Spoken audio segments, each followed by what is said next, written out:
You see, this move is generally not expected by club level players or even players who have a decent rating, whether it is a FIDE rating or a chess.com rating. It does not matter because this. So, what happens is when you play this move, majority players they will freeze and they will think like, oh, what is this? Like, what exactly is my opponent going to do here? Hello everyone. This is Hiram Bhagwat and welcome to the second episode of Chess Openings Unlocked.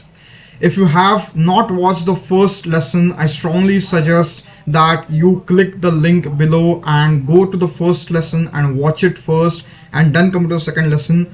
Also, if you are visiting my channel for the first time, I recommend that you subscribe, you click the subscribe button and you hit the bell icon so that going forward you do not miss a single video from me.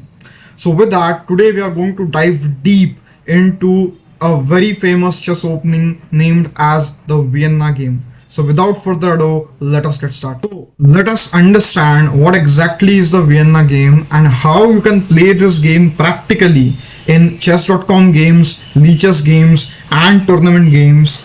Maybe it is federated tournaments or normal tournaments, whatever it is. This particular session, this lesson will help you understand how you can take this forward and you can take your game to the next level playing the Vienna game. So with that, let us get started. So this game, that is the Vienna game, it starts with the move e4, e5, and here white does not play the standard move, which is knight to f3, which can transpose into many different openings. For example, the royal pays after knight f3, knight c6, bishop b5. This is the royal pays if you play that. Or it can also transpose into many other openings. For example, black can play d6, then white can play d4, ed4, nd4, and it transposes into another opening. However, here instead of playing knight f3, white plays the move bishop to c4. And you see, this move is generally not expected by club level players or even players who have a decent rating, whether it is a FIDE rating or a chess.com rating. It does not matter because this move bishop c4 is generally not expected at the club level. So what happens is when you play this move, majority players they will freeze and they will think like, oh, what is this? Like, what exactly is my opponent going to do here?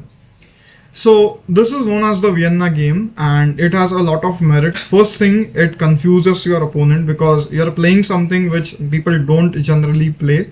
And with this opening, you can surprise your opponents rather than just playing e4, e5, knight f3. You go with bishop c4, and maybe then if you want, you can change the move order and play knight f3, or you can even play the move knight c3, and you can support the e4 pawn. You can control the d5 square. There are many other things we can do with this particular move order.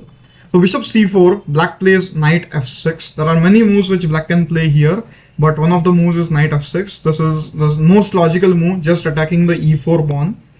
And now when black attacks the e4 pawn, what we should simply do is we should simply protect it by playing the move knight to c3 or d3.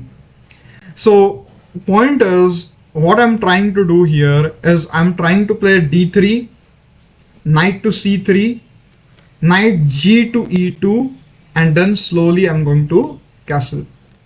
So black plays knight to c6, he develops as another knight, knight to c3. Even if you change the move order here, it doesn't matter a lot. You can play knight c3 first and then you can play d3. It is one and the same thing. It doesn't matter a lot. So instead of that, you can even play d3 first and then play knight c3. It's still good. So bishop b4, black plays bishop to b4. Now what black is doing here is he's attacking the c3 knight. And when he is attacking the c3 knight, we need to defend it. Now there are two ways to defend it. One is to play bishop d2 and second is to play knight g2. Now knight ge2 is much more powerful than the move bishop d2 because the bishop deserves to go forward and the d2 square is not a very strong square for the bishop. And for that reason, here we should play the move knight ge2. So we support the knight black plays d5, and now this leads to a full-fledged battle where both sides are trying to attack each other and get the most out of the position. So we just take e into d5, knight into d5, and here we can take bishop into d5. For those who cannot see, maybe you are thinking like, oh, this is a free piece here. I can take a piece for free. I can capture the d5 knight for free. However, here if I take bishop into d5, black will simply take queen into d5, and I cannot take the queen back because it is a pin.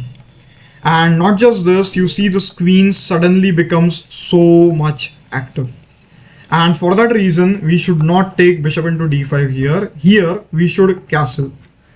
So now white has simply castled, and now white is ready to start a full-fledged attack. Now the d5 knight is actually attacked.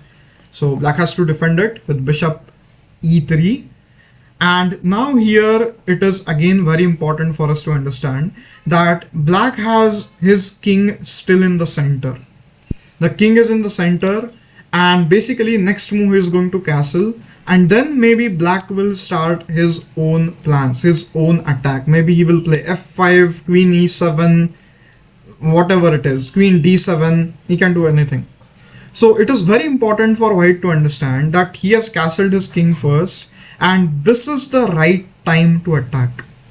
If he starts an attack right now, then it would be much easier for him to go forward and to launch a successful attack and crush his opponent's king.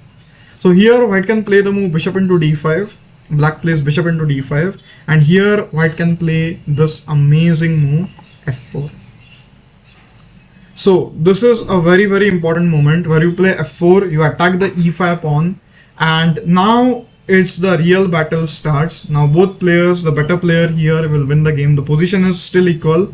I can say white has a slight edge because obviously white is attacking, so he has a little bit of initiative, but still the position is completely equal, and what I feel here is the better side should win. Now, whenever we are playing such games, we need to understand the middle game plans.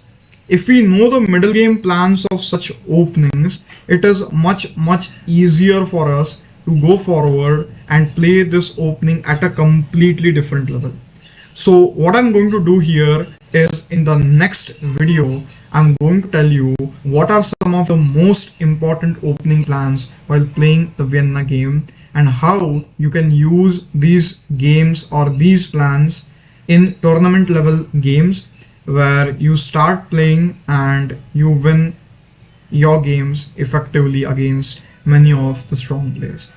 So with that, that's it for this video. Remember this opening. If you do not understand any of the points, please revise the video again and again, because that is how you get mastery in any opening. So if you like this video, give it a thumbs up, and basically if you have not subscribed to this channel, click the subscribe button below and hit the bell icon so that next time when I upload a video, you will get notified. So next video will be uploaded on next Tuesday, so stay tuned, and I will tell you how to play the Vienna game in the middle game, what plans should you make, and what exactly should you do when it comes to the middle game. So also comment in the comment section below and tell me which openings do you want me to share with you, so that when you go for tournament games or when you play chess.com or Lichess game, you can apply those openings into practice.